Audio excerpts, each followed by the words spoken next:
Chers frères et sœurs, bonsoir. Nous sommes ce soir au rendez-vous avec les servants d'hôtel, quelques servants d'hôtel de la paroisse Saint-Géry. Richard, séminariste responsable des servants de messe de la paroisse. Et nous avons... Ilana. Ok. Baptiste. Ok. Et Elisa. Voilà. Tous les quatre, nous allons essayer de rentrer plus avant dans la compréhension de cet évangile. À quel personnage est-ce que vous vous identifiez? C'est vrai que j'aime beaucoup l'aveugle né. Il a eu on va dire un courage de croire en Jésus parce que il ne le connaît pas, il ne le voit pas. Donc il a eu confiance en lui disant que Jésus lui dit d'aller dans cette boue et qu'il va voir une fois qu'il l'aura mis sur ses yeux. Et je trouve que c'est courageux de sa part de faire confiance à un homme qui ne voit pas. Ah oui, c'est très intéressant ce que tu dis parce que tu vois, aujourd'hui, notre monde est tel qu'on veut des preuves. C'est ça. Et peut-être à l'école, vous voyez certains de vos amis qui vous disent qu'est-ce qui prouve que Dieu existe. Et voilà cet homme-là qui rencontre quelqu'un comme ça. Supposons Bernard, je donne un nom comme ça, je rencontre Bernard qui me dit voilà, tu as mal au bras, je peux te guérir du bras. Je dis mais lui, c'est quelle alchimie quoi et autres. Mais comme tu dis, il fait confiance. Il lui fait confiance, oui, donc il y va et puis il a cru en lui et puis il l'a fait. Et puis du coup, il voit maintenant. Et ça, c'est courageux. Je veux dire, faire confiance à quelqu'un déjà qu'on ne voit pas et qu'on ne connaît pas dans la vie de tous les jours, quoi. Et Elisa? Du coup, je m'identifie un peu plus vers la foule parce qu'il se pose beaucoup de questions. Et moi aussi, je me pose parfois beaucoup de questions. J'ai parfois du mal à croire parfois les paroles dans les évangiles, la parole de Dieu, j'ai parfois du mal et je me pose des questions. Est-ce qu'il ne vous arrive pas que, comme on l'a dit, ils ont du mal à croire parce qu'ils n'ont pas de preuves matérielles. Et je suis aussi d'accord que dire que l'aveugle est courageux d'insister, même si les autres ils sont un peu contre lui. Oui, je trouve ça courageux, mais je suis partagée un peu entre les deux parce que je me dis que... Tu restes dans le doute. Ouais, c'est ça. Du coup, c'est pour ça que je m'identifie plus à la foule qu'à l'aveugle. Ouais. Mère Teresa, peut-être vous avez entendu parler de Mère Teresa. L'histoire raconte qu'elle a passé 50 ans de sa vie dans le doute. Elle se posait beaucoup de questions. Et pourtant, elle est sainte. Ouais, l'autre chose aussi qui est intéressante, et je voulais attirer votre attention, c'est l'attitude des pharisiens. Jésus a opéré le miracle quel jour? Ce fut quel jour? Justement, le jour du sabbat. Et le jour du sabbat, dans la loi de Moïse, c'était dit normalement que le jour du sabbat, on ne doit pas faire de miracle. Et on dit à Jésus, tu n'as pas droit, il n'a pas droit de te guérir le jour du Seigneur, parce que le jour du Seigneur, c'est un jour de repos. Voilà, on ne fait pas grand-chose. Le Seigneur, le dimanche, comme le Seigneur vient avec nous, quoi. Oui, c'est Selon vous, est-ce que c'est bien pensé? C'est bien pensé que de se dire, mais le jour du Seigneur, il ne faut pas faire du bien. Est-ce que vous trouvez ça assez logique? Non, pas vraiment. Non. Voilà. Mais vous voyez entre la loi et puis l'amour, selon vous? Privilégier l'amour. Même si c'est la loi, on ne peut pas faire du mal à quelqu'un qu'on aime. Voilà. Quel autre? Est-ce que vous avez encore d'autres réactions? Les parents. Les parents. Bon. Ouais, moi Les aussi. parents qui écoutent, on va parler maintenant de vous. Oui, l'attitude des parents. Moi, ce que j'arrive pas trop à comprendre, c'est qu'ils font comme si qu'ils n'étaient pas au courant que leur fils voyait. En fait, ils ignorent qui c'est qui a dit à leur fils qu'il allait voir, en fait. Ok. Quand ils répondent, je crois que c'est aux pharisiens, c'est ça, si je me trompe pas, qui leur demandent s'ils savent qui c'est qui lui a dit qu'il allait voir et comment il a fait pour voir, et qu'ils ignorent en fait la réponse. Comme ils l'ont dit dans l'évangile, ils disent qu'ils ont peur des pharisiens. Et on peut voir que les parents ils sont craintifs et tout. Et je vais revenir sur nous. Nous aussi on peut être craintifs et parfois devant certaines personnes dire oui, non, mais je crois pas. Pour entre guillemets se protéger, parce qu'il y en a qui vont critiquer, dire oui, toi t'es chrétien, tu vas tout le temps à la messe. Et du coup, voilà. Ah oui, c'est très intéressant que vous remarquiez ça. Tu le remarques aussi? Non, de tout ça. Et qu'est-ce que les parents font ici? Ils disent... ils savent pas. Ils disent qu'ils ne savent pas. Mais est-ce qu'en fait, ils ne savent pas? Est-ce qu'ils ne savent pas réellement? Est-ce qu'ils feignent de ne pas savoir ou est-ce qu'ils ne savent pas? Et après, vous avez vu ce qu'ils ont écrit. Ils ont dit quoi? Demandez-lui. Il est grand. Il est assez grand. Ouais. Il est assez grand. Ils déclinent leur responsabilité, se lavent les mains comme Pilate. Et ils disent, non, demandez-lui parce qu'ils ne veulent pas mettre leur bouche là-dedans. Oui, mais ça dépend. Ça fait un peu comme un côté de honte, en fait. Mm-hmm. Quand eux, ils disent qu'ils ne sont pas croyants et que quand on leur dit que nous, on l'est, il y a un passage de honte, en fait. On a l'impression que c'est une honte d'être croyant par rapport à eux. Mm-hmm. Parce que eux, ils n'y croient pas, mais nous, on y croit peut-être. Donc, je sais pas. Moi, c'est comme ça que je le ressens. Ouais, moi aussi. Ouais. Et quelquefois, c'est peut-être difficile de répondre. Oui. Bien que. Et quel message, vous voulez passer à nos téléspectateurs qui nous suivent? La confiance, déjà. La confiance, le courage, le courage. Le courage, confiance, courage. La persévérance. La persévérance. Ce sont ces mots, au fait, que nous adressons à tous ceux qui nous suivent. La confiance. Quoi d'autre? Le courage. La persévérance. La persévérance. Dans toutes les situations qui nous arrivent dans la vie. Dieu n'est jamais loin, il est toujours près de nous, il nous accompagne de sa présence.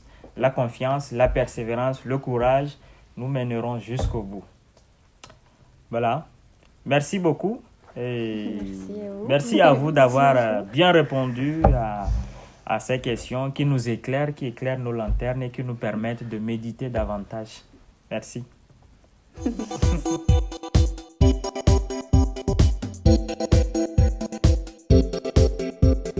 Mais l'aveugle n'a rien demandé à Jésus. Je ne pense pas. Jésus l'a remarqué, mais c'est tout. Il n'a rien demandé, c'est vrai. L'aveugle n'a pas demandé à Jésus C'est que je vois, oui. Oui, d'autant plus qu'il était né aveugle. Donc, pratiquement, il n'en souffrait pas. C'était son état normal.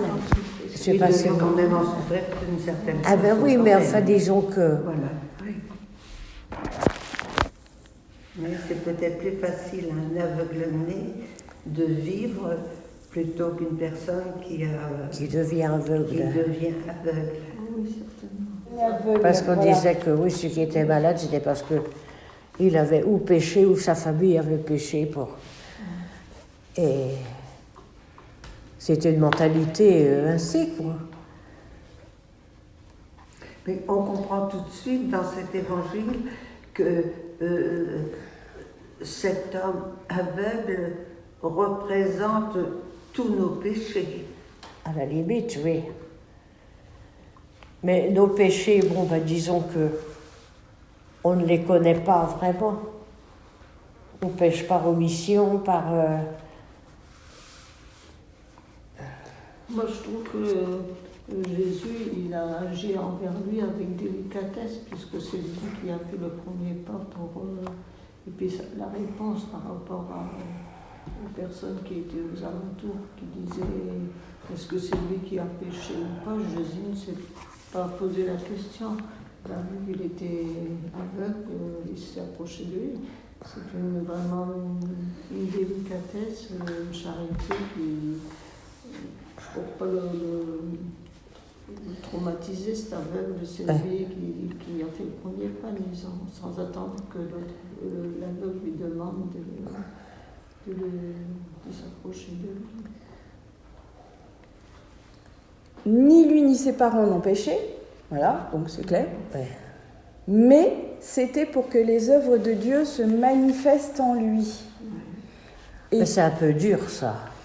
Donc, En même temps, je me dis, tout de suite, Jésus, il va agir. Il répond, non, c'est pas parce qu'il est maudit. Enfin, il le dit pas comme ça. Mais c'est pas parce qu'il est maudit qu'il est aveugle. Mais par contre, maintenant, je vais montrer les œuvres de Dieu. Ben oui. Et Jésus connaît son cœur, connaît ce qu'il y a dans son cœur à cet homme. Donc, Jésus répond peut-être à la façon dont vit cet homme par rapport à son épreuve. Une épreuve rapproche du Seigneur. C'est souvent dans le malheur, c'est souvent dans les épreuves. Oui, qu'on se rapproche. Que l'on se rapproche du Seigneur. Ben oui, il vient un peu tout bouleverser, Jésus. Qu'est-ce que vous pensez de la réaction des parents de l'aveugle? Heureux de voir leur fils guéri, déjà, pour commencer. Et émerveillés du miracle. Et eux, ils n'étaient pas présents là, au moment de la guérison, je pense pas, on n'en parle pas, je ne sais pas. Ben oui, c'est pourquoi ils convoquèrent ses parents. Ah, ben si, oui, j'avais pas... Oui, ben c'est facile à comprendre, quoi. C'était tout à fait incompréhensible pour ces gens-là, quoi. Mais ce signe de Jésus, est-ce que lui qui par ce signe veut faire comprendre ce qu'il est, lui, et qui il est? Est-ce que ce n'est pas par tous ces miracles de Jésus que le peuple va comprendre un petit peu à la fois ou se poser des questions sur cet homme qui guérit les malades, qui guérit les paralytiques? Dans le fond, il dérange. Oh, Jésus, oui, il dérange. Pourquoi fait-il ça? Quelle est cette force qui donne à cet homme le pouvoir de guérir? Qui est Jésus. Dans le fond, il a fait de la boue avec de la salive et puis de la poussière. Pourquoi il a fait ça? C'était pas nécessaire. Mais comment il a fait Ève? Parce que, non mais il a, disons, oui, c'est, ah ben oui, là c'est autre chose. Mais parce qu'il y a d'autres guérisons, il n'a rien fait du tout. Le paralytique, il a seulement dit lève-toi et marche. Il a fait lève-toi et marche, bon, c'est tout quoi. Une parole et ça suffit. Et là, il y a quand même qu'il fallait qu'il fasse de la boue. La fille de Jaïr, c'est pareil. Alors pourquoi? Il l'a pris par la main, il l'a levé et puis il est ressuscité. Donc, Mais cette boue, ce sont tous nos péchés. Alors, aller à la piscine se laver. C'est se purifier, Voilà. Est-ce qu'on va vers le sacrement de réconciliation? Est-ce qu'on ne va pas se laver? Ouais. Si. Le miracle de la boue, c'est vraiment un miracle. C'est une preuve de l'existence de Dieu. Mais vous savez, nous qui sommes ici, qui n'avons plus la possibilité d'avoir le pardon, on se sent un petit peu éloigné de ce sacrement. On demande pardon, Seigneur, mais ce geste d'aller vers le prêtre, je me sens de plus en plus éloignée. Oui, c'est sûr. De ce geste. Et avant, dans les missels qu'on avait, il y avait toujours quelques feuillets pour l'examen de conscience avant de se confesser. Et il y avait justement des choses auxquelles on n'aurait pas pensé, qu'on aurait manqué de faire, quoi. Justement, comme vous dites, bon maintenant, mais là, c'était des plus petites choses, être sincère avec les autres, être, comment je veux dire, aimable, faire attention aux plus malheureux que nous. Il y avait des choses comme ça qui nous faisaient penser, alors que maintenant, comme on n'a plus de... Ça ne se fait plus vraiment, on ne va plus chez le prêtre, ou bien des choses personnelles qu'on aurait commis plus ou moins avec conscience, mais on n'aurait pas pensé de le dire, tandis que ce petit questionnaire nous faisait penser à certaines choses. Alors, on se sentait quand même soulagé de l'avoir dit à un prêtre. Je trouve que c'était pas trop mal. Mais dans les célébrations communautaires, il y a quand même aussi des sujets sur lesquels on peut réfléchir. Donc, même si on n'y va pas vraiment au prêtre, mais ça nous fait quand même réfléchir. Et c'est bien d'avoir quand même quelque chose qui nous fasse réfléchir. Je pense que c'est un gros problème pour les personnes âgées, les personnes qui ne peuvent plus se déplacer. Je pense que c'est un problème dans l'Église, non? Mais il y a plein de choses qui nous échappent. Moi, je crois. On ne fait plus attention. Nos personnes âgées, ou bien le monde, ou bien le... Ben non, plutôt nous. Nous. Ben oui. Je vous salue Marie, pleine de grâce. Le Seigneur est avec vous.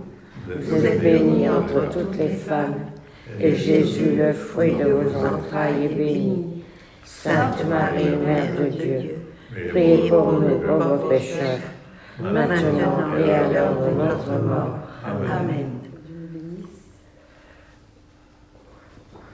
Je pense ici à quelque chose, même dans nos missels avant et tout ça, c'était recommandé de faire un petit examen de conscience le soir pour relire sa journée. Maintenant, on n'en parle plus, on ne faut plus ces choses-là pour nous inciter à faire un petit retour sur nous-mêmes à la journée finie pour voir ce qui a été positif et négatif. On ne voit plus ça dans les documents, les livres de messe et tout ça. Alors on oublie, comme Paulette a dit, il y a beaucoup de choses qui nous échappent, oui, qu'on avait l'habitude de faire, qu'on ne fait plus, parce qu'on n'est plus incité par quoi, par qui, je ne sais pas vraiment, mais alors on n'y pense pas, après on laisse un petit peu tout ça de côté, alors que quand on avait un missel ou quelque chose, il y avait toutes ces petites choses-là, les petites bonnes attentions, si on avait fait des bonnes attentions, ou si justement on n'avait pas fait des bonnes, ça nous faisait quand même réfléchir sur nous-mêmes et nous améliorer un petit peu peut-être, tandis que là on n'y pense pas, on pense que bon, on vit comme ça, mais il n'y a plus vraiment de règles. Le soir, c'est bien de relire sa journée, bien sûr, de le faire autrement. Oui. J'aurais pu pas le faire, mais on n'en parle pas tellement, même dans les réunions avec un prêtre ou quoi. Ça, c'est un petit peu banni de oublié. Oui, et je trouve que c'est quand même important. Oui. D'ailleurs, là, il termine en disant « Seigneur, donne-nous le courage de toujours affirmer notre foi dans nos actes et nos paroles. Ben voilà. Donne-nous ta lumière. » Oui, ça se rejoint. C'est beau, c'est bien. C'est vrai que c'est par notre vie, par ce que nous faisons, ce que nous vivons, même ici ensemble à la Châtaigneraie. Oui, tout à fait. C'est par notre vie et même notre présence, notre façon d'être, nos actes. Exactement. Voilà.